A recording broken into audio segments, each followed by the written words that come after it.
छोरा छोरा, अरे यादव जी के हई छोरा, तो के टांगल जाई बकोरा। अरे यादव जी के हई छोरा, तो के टांगल जाई बकोरा। अरे पता चली हो। हाँ तो भूल जेबू।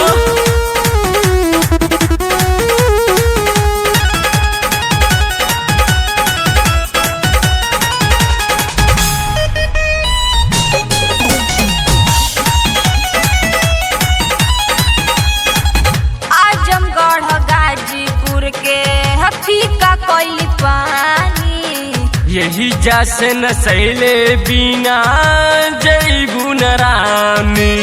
कौनो जिला नहीं के बचले बाबा।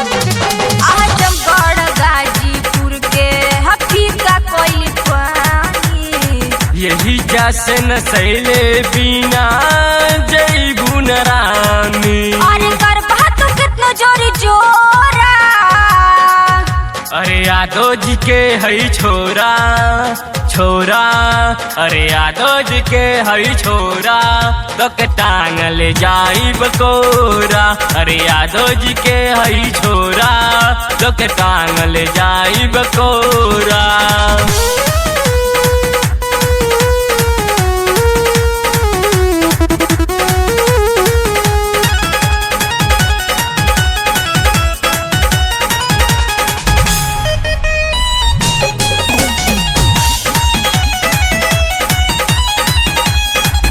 तोड़ली गुमान छपरा आरा सिवान के, तोरा ऊपर चढ़ जाई रानी हो फान के।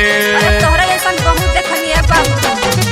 अमित राजा जी के हाई हम लहर, पर ताके नाही लागे केहू के डर हो। हाथ लागब ना बाबू हम तोरा।